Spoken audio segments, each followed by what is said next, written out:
నమస్తే, welcome to Disha TV. ప్రస్తుతం అయితే మనం టీఎస్పీఎస్సీ ఆఫీస్ ముందు అయితే ఉన్నాము. ఇక్కడ గ్రూప్స్కి సంబంధించిన నిరుద్యోగుల అభ్యర్థులు అయితే ధర్నాను చేపట్టడం జరిగింది. ఇందులో బీఆర్ఎస్ పార్టీ నాయకులు కూడా పాల్గొనడం జరిగింది. మరి ఏం జరుగుతుందో చూద్దాం.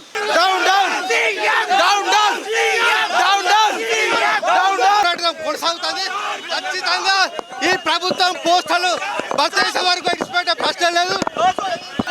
ఆడుకొని మోసం కాంగ్రెస్ పార్టీని వెంటనే జాబ్ కార్డు విడాలి, డిఎస్సి మెగా డిఎస్సి వేయాలి, గ్రూప్ పెంచాలి, డిసెంబర్లో ఎగ్జామ్ పెట్టాలని డిమాండ్ చేస్తున్నాం టీఆర్ఎస్ విద్యార్థి వేదంగా. ఎందుకంటే ఈరోజు టీఎస్పీఎస్సీ నిరుద్యోగ ముట్టడికి సంపూర్ణ మద్దతుగా ఈరోజు నిరుద్యోగ పక్షాన టీఆర్ఎస్ డిమాండ్ చేస్తుంది. ఎందుకంటే ఈరోజు గ్రూప్ 2, గ్రూప్ 3 పోస్టులు వెంటనే పెంచాలని, అదేవిధంగా మెగా డిఎస్సి వేయాలని, జాబ్ క్యాలెండర్లు విడుదల చేయాలని మేము ఉస్మానియా యూనివర్సిటీ నిరుద్యోగ పక్షాన ఈరోజు డిమాండ్ చేస్తున్నాం. ఎందుకంటే ఈరోజు కాంగ్రెస్ ప్రభుత్వం విద్యార్థులను మోసం చేసింది. వెంటనే గ్రూప్ 2000 తప్పకుండా జాబ్ కార్డు వెంటనే రిలీజ్ చేసి డిఎస్సి అభ్యర్థులకు దాదాపుగా 20,000 ఉద్యోగాలు వేస్తున్నాడు కదా రేవంత్ రెడ్డి గారు. నువ్వు కుర్చేక ముందు 25,000 ఖాళీ ఉన్నావు కదా, నువ్వు ఆ కుర్చేకిన తర్వాత ఎందుకు 7,000 నువ్వు డిఎస్సి చేసినావు? తప్పకుండా నిరుద్యోగంతో ఊకోదు. నువ్వు తప్పకుండా రేవంత్ రెడ్డి గారు వెంటనే ఈ 2-3 రోజుల్లోనే జాబ్ కార్డుతో పాటు డిఎస్సి సంబంధించిన డిఎస్సి వెంటనే పోస్ట్ పోన్ చేసి ల్యాండ్ చేయాలి. తప్పకుండా డిఎస్సిని 20,000 ఉద్యోగులతో తప్పకుండా రిలీజ్ చేయాలి. అలాగే గ్రూప్ 2 గ్రూప్ అనేది ఉన్నదో 1:100 గుర్తుపెట్టుకో కేసీఆర్, రేవంత్ రెడ్డి ఏదైతే మాకు తెలంగాణ రాష్ట్రం తెచ్చిన ముఖ్యమంత్రి ఉన్నాడో మేము ఉద్యమ బిడ్డలము. మా ఉద్యమ బిడ్డలు ఎటు మేము ఉద్యమాన్ని మర్చిపోలేదు, మళ్ళీ తిరిగి వచ్చినాం. ఖబర్దార్ రేవంత్ రెడ్డి, గ్రూప్ 1 గ్రూప్ 2 ఉద్యోగులు నువ్వు ఇస్తావా చేస్తావా? లేకపోతే మేము అందరం ఉన్నాము. మాలాంటి యువకులు యావత్ తెలంగాణ రాష్ట్రం మొత్తం ఉన్నది.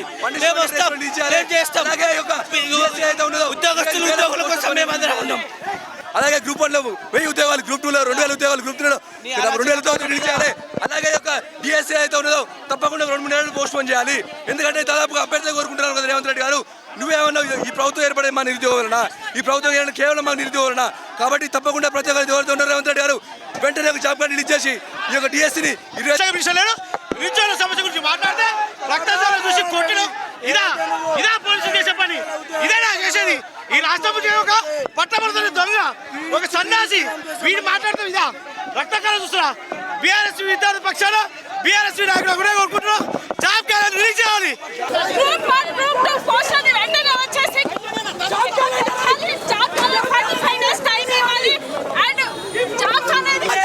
తెలంగాణ వస్తే బతుకులు బాగుపడతాయి అనుకుంటే నిరుద్యోగులుగానే ఉన్నారు.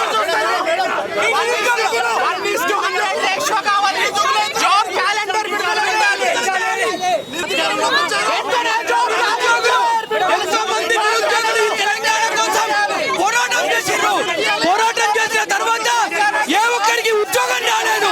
ఈ ప్రభుత్వం అయినా ఉద్యోగ అవకాశాలు కల్పించాలని ఆమ్ ఆద్మీ పార్టీ డిమాండ్ చేస్తుంది. సమయం ఇయ్యాలి వాళ్ళకు. గ్రూప్ 2 గ్రూప్ 3 పోస్టులు పెంచాలి, నిరుద్యోగుల ఐక్యత వర్తిల్లాలి. రేవంత్ రెడ్డి రాజీనామా చేయి,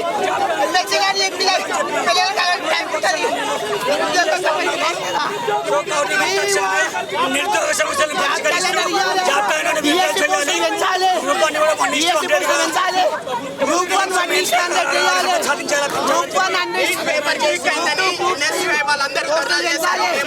రేవంత్ రెడ్డి జాబ్ క్యాలెండర్ కూడా విడుదల చేయాలి. పార్టీ కాంగ్రెస్ ని ప్రశ్నిస్తుంది. ఏ స్టేట్ లో ఉన్నా న్యాయం కోసం ఆమ్ ఆద్మీ పార్టీ నిలబడుతుంది. నిరుద్యోగులకు జాబ్ క్యాలెండర్ వెంటనే రిపోర్టింగ్ ఇస్తున్నాం. మా ఛానల్కి మాట్లాడుతుంటే వేరే ఛానల్స్ కూడా అన్ని కవరేజ్ చేస్తున్నాయి.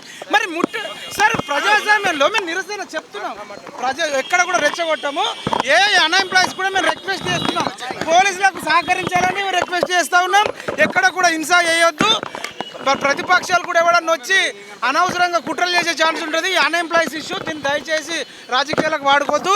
వీళ్ళతో చర్చలు జరపాలి. వీళ్ళతో ఖచ్చితంగా రేవంత్ రెడ్డి గారు కానీ అసలు విద్యాశాఖ మంత్రి లేకపోవడం సిగ్గుచేటండి. 7 నెలలు అవుతుంది విద్యాశాఖ మంత్రి లేకపోవడం. ప్రస్తుతం మనతో పాటు అయితే గ్రూప్కి సంబంధించిన అభ్యర్థులు అయితే ఉన్నారు. ఒకసారి వారితో మాట్లాడదాము. అన్న చెప్పండి, మీ ప్రధాన డిమాండ్స్ ఏంటన్నా?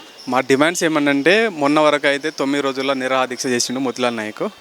దాని సందర్భంగా గ్రూప్ 1, 2, 3 ఈ పోస్టులు పెంచడంతో పాటు మిగతా డిఎస్సి పోస్టులు కూడా పెంచి మళ్ళీ జాబ్ క్యాలెండర్లు అతి త్వరలోనే మా నిరుద్యోగులకు అందించాలని కోరుతూ మళ్ళీ ఇక్కడ వచ్చిన చాలామంది నిరుద్యోగులు ఇప్పుడు శాంతియుతంగా కూడా నిరాహార దీక్ష లాంటిది కానీ లేక మామూలుగా స్ట్రైక్లు లాంటిది కానీ చేయనిస్తలేరు. ఎక్కడ పడితే అక్కడ బ్లాక్ చేసి పడేస్తున్నారు. కాబట్టి నేను ఒకటే డిమాండ్ చేస్తూ ఉన్నా గవర్నమెంట్కి, మీరు చేసేది ఏదైనా సరే నిరుద్యోగులకు మాత్రం అన్యాయం చేయకండి. కాంగ్రెస్ ప్రభుత్వం వచ్చింది నిరుద్యోగుల కోసము. కాంగ్రెస్ ప్రభుత్వం రావడానికి కారణం నిరుద్యోగులు పోరాడి తెచ్చుకున్నారు. తెలంగాణను ఎలా పోరాడి తెచ్చుకున్నామో అలాగే ఈ కాంగ్రెస్ ప్రభుత్వాన్ని కూడా పోరాడి తెచ్చుకున్నాము. ఈ సందర్భంగా నేను చెప్పేది ఒకటే డిమాండు, ఇవన్నీ మేము చేస్తున్న డిమాండ్లన్నీ అతి త్వరలోనే సీఎం రేవంత్ రెడ్డి సార్ గారు మీరు అతి త్వరలోనే దిగి వచ్చి మా డిమాండ్లను నెరవేరాలని కోరుతూ మళ్ళీ ఎక్కడ పడితే అక్కడ లాఠీ చార్జీలు లాంటివి కూడా చేస్తూ ఉన్నారు. అవి కూడా అతి త్వరలోనే ఈ పోలీస్ వ్యవస్థ నుంచి మానిపియాలని, మళ్ళీ ఈ కేసుల ద్వారా కూడా చాలామంది విద్యార్థులు నిరుద్యోగులు ఉన్నారు. వాళ్ళ త్వరలోనే జాబ్ వచ్చే అవకాశం ఉంది. ఈ జాబ్ వచ్చిన తర్వాత ఈ కేసులతోటి భయపడుతున్నారు చాలామంది. వాళ్ళ హక్కులు పోరాడుతున్నారు, వాళ్ళ హక్కుల కోసం పోరాడుతున్నారు. కాబట్టి ఇవన్నీ ఏం చేయాలంటే అతి త్వరలోనే వాళ్ళపైన ఎలాంటి కేసు లేకుండా తెలపాలని కోరుతూ we want justice, we want justice. అతి త్వరలోనే మాకు మేము చేస్తున్న డిమాండ్లన్నీ దాంతోపాటు న్యాయం జరగాలని, నిరుద్యోగులకు అతి త్వరలో న్యాయం జరగాలని కోరుతున్నాను. ఇంత పెద్ద ఎత్తున ధర్నానైతే చేయడం జరుగుతుంది. మరి ఇప్పటికైనా ప్రభుత్వం స్పందిస్తుందని మీరు అనుకుంటున్నారా? తప్పకుండా స్పందించాలి. ఎందుకంటే మేము 2013 తర్వాత తెలంగాణని ఏపీ నుంచి కొట్లాడి తెచ్చుకున్నాము. చాలా అంటే చాలా కొట్లాడి తెచ్చుకున్నాము. ఉద్యమకారులు ఉన్నారు, చాలామంది ఉన్నారు. ఎగ్జాంపుల్గా మన శ్రీకాంతాచార్య లాంటి వాళ్ళు ఆత్మాహుతి చేసుకున్నారు, వాళ్ళు కూడా ఉన్నారు.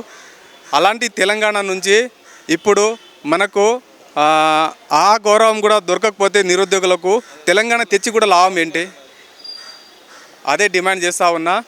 మరి ఈ గవర్నమెంటు నేను ఒకటే డిమాండ్ చేస్తూ ఉన్నా గవర్నమెంట్కి, నిరుద్యోగులకు మాత్రము ఖచ్చితంగా న్యాయం జరగాలి. ఈ డిమాండ్ ఏదో చేస్తూ ఉన్నారో ఆ డిమాండ్లన్నీ అతి త్వరలో నెరవేరాలి. లేకపోతే మాత్రం ఈ మా ధర్నాలు చలో ఢిల్లీ వరకు కూడా మేము వెళ్ళాల్సి కూడా వస్తుంది. గత 9 రోజుల నుంచి అమర నిరాహార దీక్ష చేసిరు మోతీలాల్ నాయక్ గారు. కానీ ఇప్పటిదాకా ప్రభుత్వం ఎలాంటి స్పందనగా రాలేదు. అలాగే ఇప్పుడు 15 రోజుల నుంచి విద్యార్థులు చాలా రోజుల నుంచి ఆందోళన చేస్తున్నారు, కానీ ఎలాంటి స్పందన రాలేదు. ఈరోజు టీఎస్పీఎస్సీ దగ్గర ముట్టడి కార్యక్రమం పెట్టిరు. ఆడ పెడితే కానీ పోలీసులు మొత్తం పహారా కాసురు. ఏ విద్యార్థిని ఆడ కానీ రానిస్తలేరు. వచ్చిన కానీ ఒక్కొక్కరికి పోలీసులు తీసుకొని వెళ్తున్నారు. ప్రభుత్వం ఇలా నిరకుశంత పాలనగా జరుగుతుంది. గత ప్రభుత్వం కంటే ఈ ప్రభుత్వం చాలా నిరకుశంత పాలనగా జరుగుతుంది. ఇప్పుడు నిరుద్యోగులతోనే ఈ ప్రభుత్వం ఏర్పడింది, కానీ నిరుద్యోగులే మా ఎజెండా అని చెప్పారు. కానీ ఇప్పుడు దాకా స్పందన లేదు. జాబ్ క్యాలెండర్ అంటారు. జాబ్ క్యాలెండర్ అంటే ఇంకా జాబ్ క్యాలెండర్ మీకు 3-4 మంత్స్ పడుతుంది. ఇంకో మళ్ళీ ఆ నోటిఫికేషన్ ఇస్తారు, మళ్ళీ 1 ఇయర్ పడుతుంది. మళ్ళీ మేము 1 ఇయర్ దాకా కూర్చోవాలా? మా సమస్య తెలుసుకోండి, పరిష్కరించండి, కానీ మమ్మల్ని ఇలా ఇబ్బంది పెట్టకండి. ఇది మా ప్రాబ్లం. ఇప్పటికీ ప్రభుత్వం స్పందించకపోతే మీరు ఏం చేద్దాం అనుకుంటున్నారు? మా కార్యాచరణ చేసుకుంటాం. ఇప్పుడు బక్కా జర్సన్ గారు అమర నిరాహార దీక్ష చేస్తారు, ఒకవైపు అశోక్ సార్ గారు ఒకవైపు అమర నిరాహార దీక్ష చేస్తారు. మొన్న వరకు కూడా మోతీలాల్ నాయక్ గారు చేసారు, కానీ ఇప్పుడు దాకా స్పందన రాలేదు. సీఎం రేవంత్ రెడ్డి గారు ఇప్పటికే 17 సార్లు ఢిల్లీకి పోయిండు. అసలు తెలంగాణ ప్రభుత్వానికి ఈడ తెలంగాణ రాష్ట్రానికి ముఖ్యమంత్రి లేదంటే ఢిల్లీకి పోరికి గులాంగిరిగా తెలంగాణ ఖజానా ఖతం చేయడానికి తప్ప వేరేది ఏం లేదు. ఎప్పుడు ఢిల్లీ పోవడము, ఏదో ఒకటి తీసుకురావడము అంతే తప్ప కానీ మన తెలంగాణకు జరుగుతున్న అన్యాయాలను కూడా పట్టించుకోవట్లేదు ఇప్పటివరకు. అంటే చాలామంది ఇప్పుడని కాదు, 10 సంవత్సరాల నుంచి నిరుద్యోగులు 30 లక్షల దాకా ఉన్నారు. ఇప్పటివరకు ఏ ఒక్క నిరుద్యోగి కూడా ఉద్యోగం రాకపోవడం అనేది చాలా దురదృష్టకరం. అది తీన్మార్ మల్లన్న కూడా నిరుద్యోగులకై పోరాడతానన్నారు కదా, మరి వారు ఎందుకు ఇప్పుడు స్పందించడం లేదు? తీన్మార్ మల్లన్న మా ఓట్లు ఆనే కావాలి, మా సమస్యలు వాళ్ళు వినరు. వాళ్ళ ఎన్నికల కోసమే నిరుద్యోగులతోనికి అవసరము.